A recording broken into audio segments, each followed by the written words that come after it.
Welcome back to the story station. Part 31 शुरू हो रहा है, एक नए मूड, एक नए सफर के साथ।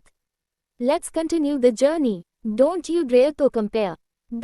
Then let's start. एरिक की बात सुन सब लोग उसे देखने लगे। किसी को समझ नहीं आया आखिर उसे क्या बोले। वही अल्बर्ट, जिसका गुस्सा अभी तक शांत नहीं हुआ था, वह एरिक के पास आ ब्रो, हम प्राइंसेस को वापस अपने साथ घर लेकर चलते हैं। यहाँ कुछ लोगों को उससे बहुत प्रॉब्लम है। एल्बर्ट की बात सुन एरिक कंफ्यूज हो गया। वही राजपूत फैमिली डर गई, कहीं सच में एरिक आही को लेकर चला ना चली जाए, क्योंकि उन्हें अच्छे से पता था अगर एरिक आही को चलने को बोला तो आही उसे मना नहीं करेगी। काहिरा, मान्या और निष्ठा जी के चेहरे पर हल्का डर दिखने लगा। उन्हें महिमा पर बहुत ज्यादा गुस्सा आने लगा। एरिक एल्बर्ट से कंफ्यूजन में, एल्बर्ट क्या हुआ? तुम ऐसे अचानक जाने की बात क्यों बोल रहे हो? किसी ने कुछ कहा तुम्हें? मुझे पूरी बात बताओ। एरिक की बात सुन एल्बर्ट उसे अभी जो कुछ महिमा आही के बारे में बोली, साथ ही बाकी सबकी बातें भी बता दिया। सब कुछ जान एरिक की आंखें भी गुस्से में लाल हो गया। उसे बर्दाश्त नहीं कोई उसकी बहन को कुछ बोले और महिमा को डायरेक्ट आही के कैरेक्टर पर उंगली उठा दी। वह कैसे बर्दाश्त कर सकता है? वह अपनी जलती नजरों से महिमा को घूरने लगी। आखिर उसकी हिम्मत कैसे हुआ? एरिक को देख महिमा भी डर गई। वही मानसी जो तब से आही के बारे में भला बुरा सुन मजा ले रही थी, वह भी एरिक को देख डर गई। वह सोचने लगी, पहले ही एरिक उसे पसंद नहीं करता, अब तो उससे और ज्यादा दूर हो जाएगा। उसे एल्बर्ट पर गुस्सा आने लगा। आखिर उसको क्या जरूरत था उस मनहूस आही का सच एरिक को बताने की? वह एरिक के सामने अच्छा बनने और अपनी मां को बचाने का मौका कैसे छोड़ सकती है? इसलिए वह अपने चेहरे पर हल्की उदासी और गिल्ट भरे भाव लिए, मासूमियत से अपनी आवाज में मिठास लिए, एरिक जी प्लीज आप गुस्सा मत कीजिए। मॉम के बोलने का मतलब वह नहीं था जो आप लोग समझ रहे हो। उन्हें तो बस आही की टेंशन हो रहा था। उसी टेंशन में इतना कुछ बोल दी। आही इंडिया पहली बार आई है, उसे यहाँ का कुछ भी पता नहीं है। साथ ही दिल्ली में रात का वक्त लड़कियों के लिए साफ नहीं, इसलिए मॉम थोड़ा ज्यादा बोल दी। मॉम का इंटेंशन आही को गलत बोलने का नहीं था। मानसी की बात सुन सब उसे घूरने लगे। वही मानसी उन्हें अपने चेहरे पर नकली मासूमियत लिए देखने लगी। सब सोचने लगे क्या ये लड़की उन्हें बेवकूफ समझ रही है, जो उसके बकवास को सही मान लेगी। इस बार ज्योति जी और राघवेंद्र जी भी उसको अजीब नजरों से देखने लगे। अपनी बेटी की बात सुन महिमा के आंखों में चमक आ गया। वह छत से अच्छी होने का नाटक करते हुई, हाँ मानसी सही बोल रही है। हमारे कहने का मतलब वह नहीं जो आप लोग समझ रहे हो। आखिर आही मेरी भतीजी है, मैं उसकी एकलौती बुआ सा हूँ, मैं थोड़ी ना उसका बुरा चाहूंगी। फिर ज्योति जी से छोटी माँ आप तो मुझे समझती है ना, मेरे कहने का वह मतलब नहीं था। आही मेरे लिए मानसी जैसी है। उनके इतना बोलते ही एरिक कोल्ड वॉइस में, Mrs Pratap don't you dare to compare your daughter and my princess. आपकी बेटी अगर 1000 जन्म ले ले फिर भी मेरी प्राइंसेस के जैसी, तो क्या उसकी परछाई तक को नहीं छू सकती? वह उसके जूते के घुल के बराबर भी नहीं है, तो आप उसका नाम मेरी प्राइंसेस के साथ ना ले तो ही अच्छा होगा। एरिक की बात सुन मानसी को बहुत बुरा लगा, साथ ही गुस्सा भी आने लगा। गुस्से से उसके आंखों में नमी आ गया। एरिक, जितना आप दूसरे पर ध्यान देती है, उसका 1% भी अपनी बेटी पर दिया होता तो वह रात भर लड़कों के साथ क्लब में रहकर आपके इज्जत का जनाजा नहीं निकालती। फिर व्यंग भरे लहजे में, मैं भी किसे बोल रहा जिसके खुद के पाँव कीचड़ में है, वह दूसरे को क्या ही संभालेगी। एरिक के इस बात का मतलब किसी को समझ नहीं आया, लेकिन महिम अच्छे से समझ गई। उसके सिर पर डर से पसीना आने लगा। वही एरिक उसे डेविल स्माइल लिए देखने लगा। एरिक के डेविल स्माइल देख महिमा को डर लगने लगा। उसे लगा कहीं एरिक को उसका सच तो पता नहीं चल गया। महिमा को डरता देख एरिक की आंखों में एक चमक आ गया, जिसे वह झट से छुपा लिया। एरिक, मिसेस प्रताप उम्मीद है यह आपकी आखिरी गलती होगी, क्या पता इनके बाद क्या हो जाए।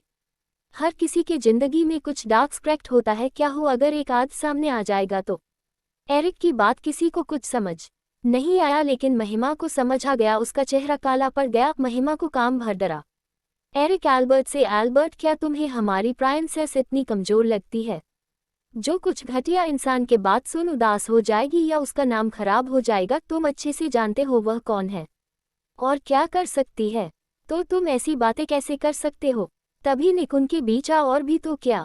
ब्रो, बिग ब्रो सही बोल रहे, क्या आप भी इन छोटी छोटी बातों की टेंशन लेते हैं? इन छोटे मोटे कचरे के लिए तो हम लोग ही काफी है, फिर आप क्यों टेंशन लेते हो? आई नो आप गुस्सा हो, लेकिन इसका मतलब ये तो नहीं कुछ घटिया लोगों के कारण हम एंगल को उसकी फैमिली से दूर कर दे। अब जाकर एल्बर्ट को भी एहसास हुआ वह गुस्से में क्या करने जा रहा था।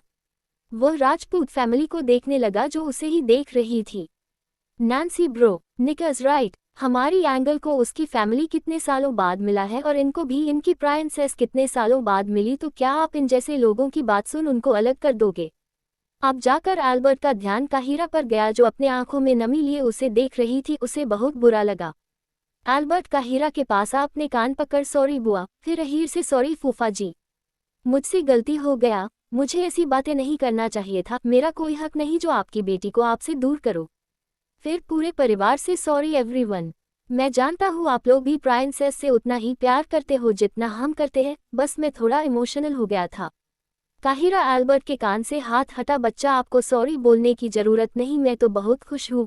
मेरी प्रिंसेस के पास ऐसे भाई है जो उसके लिए कुछ भी कर सकते हैं। काहिरा की बात सुन सब स्माइल करने लगे। वापस सब नॉर्मल हो गए शिवाय एरिक से। एरिक, क्या प्रिंसेस से बात हुआ? वह कब तक आएगी? एरिक, हाँ भाई मेरी बात हो गया, वह आती ही होंगी। उसके इतना बोलते ही बाहर गाड़ी रुकने की आवाज आया। सब लोग गेट की ओर देखने लगे। कुछ देर बाद आही मेंशन के अंदर आए। उसे देख सबके फेस पर स्माइल आ गया। आही सबके पास आ गई। आही रात भर भले ही जागी थी लेकिन उसके फेस पर थकावट का कोई नामो निशान नहीं था। आहिर जल्दी से आही के पास आ। प्रिंसेस, क्या आपका काम हो गया? आरव ने बताया आपको इम्पोर्टेंट काम से रात में निकलना पड़ा। आही स्माइल करते हुई, डैडा ऐसा हो सकता है आपकी प्रिंसेस किसी काम को हाथ में ले और वह पूरा ना हो। अहीर अपने फेस पर प्राउड भरी स्माइल लिए, आपने सही कहा, मेरी प्रिंसेस जैसा कोई नहीं। आखिर आप अहीर राजपूत की बेटी जो है, फिर आप कैसे किसी काम में हार सकती है? आई प्राउड ऑफ यू माई बच्चा, बोल आही को गले लगा लिए। आही के फेस पर बड़ी सी स्माइल आ गया। तभी अभिनव उनके पास आ आही को अहीर से अलग कर अपने गले लगा। ये सिर्फ तुम्हारी ही नहीं मेरी भी बेटी है। आही के दूर होते ही अहीर अपने खाली बाहों को देख अभिनव को घूरने लगी जिससे अभिनव को कोई फर्क नहीं पड़ा। थोड़ी देर बाद आही उनसे अलग हो। डैडा, बड़े पापा मैं रेडी होकर आती हूँ, नहीं तो कॉलेज के लिए लेट हो जाएगा। अहीर फिक्र भरी आवाज में, बच्चा आप रात भर काम कर रही थी, अभी आप थोड़ी देर रेस्ट कर लीजिए, कॉलेज कल से चली जाना। अभिनव, हाँ बच्चा आप आज रेस्ट कर लो। आही, उहू, आप दोनों बहुत टेंशन लेते हो, मैं बिल्कुल ठीक हूँ। तभी नैन्सी उनके पास आ। अंकल एंगल सही कह रही, इसे एक रात जगाने से कुछ नहीं होगा। निक, और नहीं तो क्या, यूएसए में ये बिना सोए 4 दिन तक काम करते रहती थी और साथ में हमें भी करती। काम के वक्त खुद तो मशीन बन जाती, साथ में हमें भी बना देती। उनकी बात सुन आही दोनों को घूरने लगी जिससे दोनों सकपका गए। निष्ठा जी उनके पास आ, आप दोनों मेरी बच्ची से दूर हटो, बोल अहीर और अभिनव को उससे दूर पर। आही से, बच्चा चलो आज आपके कॉलेज का पहला दिन है, जल्दी से रेडी हो जाओ, मैं आपके लिए ब्रेकफास्ट रूम में लेकर आती हूँ। आही भी हाँ में सिर हिला वहां से चली गई। बाकी सब भी ब्रेकफास्ट करने चले गए। क्या एरिक को महिमा का सच पता चल गया? क्या महिमा का सच आएगा सबके सामने? Costume made sports bike, Rajput mention. कुछ देर बाद ब्रेकफास्ट कर अहीर, अभिनव, शिवाय, एरिक और आरव ऑफिस जाने के लिए रेडी हो हॉल में आ गए। एरिक जब से महिमा को धमकी दिया तब से वो डर के मारे कुछ नहीं बोली। ब्रेकफास्ट के बाद तुरंत अपने रूम में चली गई। उसके बाद रूम से बाहर नहीं निकली। वही मानसी को अपनी मां का बर्ताव थोड़ा अजीब लगा लेकिन उसे इग्नोर कर वह एरिक पर ध्यान देने लगी। रूथ, कियान, मानसी और रूही कॉलेज के लिए रेडी होकर नीचे हॉल में आ गए। Ruhi blue knee length dress के लाइट मेकअप में ब्यूटीफुल लग रही थी। एरिक तो उसे देखता रह गया। वही मानसी भी रेड शॉर्ट ड्रेस के साथ डार्क मेकअप में अच्छी लग रही थी। रूथ और कियान भी हैंडसम लग रहे थे। रूथ चारों तरफ देखने को और डिनायल कहाँ रह गए। रूही, कहाँ नैन्सी और प्रिंसेस भी नहीं आए हैं, कहाँ रह गए सब? कियान, गाइस आज उनके कॉलेज का फर्स्ट डे है तो थोड़ा टाइम लगना तो बनता है, वो लोग आते ही होंगे। सबको कियान की बात सही लगा। सब उन चारों के आने का इंतजार करने लगे। कुछ देर बाद उनका इंतजार खत्म हुआ। सबको सीढ़ियों से आही और उसकी पलटन आता दिखा। उनको देख तो सब उनको देखते रह गए। चारों का ड्रेस कोड ब्लैक था। Daniel and Nick black jeans, grey T shirt and black jacket के साथ मैसी हेयर में कहर ढा रहे थे। Nancy black jeans, black tank top के साथ ब्लैक जैकेट के साथ black boots, open hair and light makeup में हॉट लग रही थी। वही Aahi black jeans, black T shirt, black jacket के साथ ब्लैक बूट्स, बालों का हाई पोनी बनाए बिना किसी मेकअप के अप्सरा लग रही थी। उसकी हरी आंखें देख कोई भी उसे देखता रह जाए। उन चारों को देख सब लोग उन्हें आंखें फाड़े देखते रह गए। सबको होश एल्बर्ट की आवाज सुनाया। एल्बर्ट, उन चारों को देख, मुझे तो लगा था इंडिया आने के बाद तुम लोग का ब्लैक स्कार्फ गैंग का रूल चेंज हो जाएगा, लेकिन लगता है तुम लोग का रूल बदला नहीं। एल्बर्ट की बात सुन निक ब्रो, दुनिया इधर की उधर हो जाए लेकिन हमारे ग्रुप का रूल नहीं बदलने वाला। बोल अपने तीनों दोस्तों को देख आई विंक किया तो तीनों के फेस पर स्माइल आ गया। आरव एल्बर्ट से ब्लैक स्कार्फ क्या है? कौन से रूल की बात कर रहे हो? एल्बर्ट भाई मैं आपको बताता हूँ, इन चारों की दोस्ती प्ले स्कूल में भी हो गया था और उसी वक्त इनका गैंग बन गया। फिर क्या था? अपने गैंग को सबसे स्पेशल बनाने के लिए इन्होंने एक रूल बनाया। ये लोग इनके कॉलेज या स्कूल के फर्स्ट डे ब्लैक ड्रेस और अपना स्पेशल लोगो वाला जैकेट पहनते हैं। आप ध्यान के इनका जैकेट देखिए। एल्बर्ट की बात सुन सब उनके जैकेट को देखे तो सबको जैकेट के एक तरफ ब्लैक स्कार्फ का छोटा सा खूबसूरत लोगो बना दिखा। रूही एक्साइटमेंट भरी आवाज में गाइस तुम लोग बहुत कूल लग रहे हो। तभी कियान मुंह बनाकर गाइस इट्स नॉट फेयर, तुम लोग ने हमें क्यों नहीं बताया? भले ही हमारे पास तुम लोग वाला स्पेशल जैकेट नहीं था लेकिन आज ब्लैक ड्रेस तो पहन ही सकते थे। कियान की बात सुन आही प्यारी आवाज में भैया नेक्स्ट टाइम हम आप लोग को पहले बता देंगे। आही की बात सुन कियान के फेस पर स्माइल आ गया। रूथ गाइस अब हम लोग निकलते हैं, नहीं तो लेट हो जाएगा। रूथ की बात सुन आही और उसके दोस्त बाकी फैमिली से मिल मेंशन के बाहर निकले। आही राही से प्राइंसेस आज आप हमारे साथ कॉलेज चलेंगी, हम आपको छोड़ेंगे। तभी अभिनव तुम नहीं आज मैं अपनी प्राइंसेस के साथ जाऊंगा। अब क्या था, दोनों बच्चों के जैसे लड़ने लगे। अहीर भाई सा अगर आप प्राइंसेस को कॉलेज छोड़ने गए तो आपके कॉलेज पहुंचने से पहले न्यूज़ टीवी में आ जाएगा प्रेसिडेंट पहुंचे कॉलेज। क्या अब कॉलेज में बैठक होगा? क्या मंत्रीगण कॉलेज में पढ़ाई करेंगे? अहीर ही बात सुन सब हंसने लगे। वही अभिनव उन्हें घूरने लगे। आखिर अहीर का कहना भी सच था। उन दोनों को लड़ता देख शिवाय आप दोनों नहीं आज मैं प्राइंसेस के साथ जाऊंगा। तभी आरव झट से भाई आपकी इंपॉर्टेंट मीटिंग है, मैं प्राइंसेस के साथ जाऊंगा। अब क्या था, चारों लड़ने लगे आही को कॉलेज छोड़ने जाने के लिए। वही पूरा परिवार उनको हैरानी से देखने लगा। तभी यही उनको शांत करते हुई आप में से कोई मेरे साथ नहीं जाएगा, मैं खुद कॉलेज जाऊंगी। आही की बात सुन सब उसे देखने लगे। आही अहीर से डैडा हमने डिसाइड किया था, अभी मेरी पहचान दुनिया के सामने नहीं आना आएगा, फिर आप लोग मेरे साथ चलने की जिद क्यों कर रहे? मैं आपकी बेटी नहीं, कॉलेज में एक नॉर्मल ट्रांसफर स्टूडेंट बनकर जाऊंगी। आही की बात ना चाहते हुई सबको मानना पड़ा। अहीर ठीक है प्राइंसेस, आप हमारे साथ ना जाना चाहे तो कोई बात नहीं, लेकिन आप अकेले नहीं ड्राइवर के साथ जाएंगे।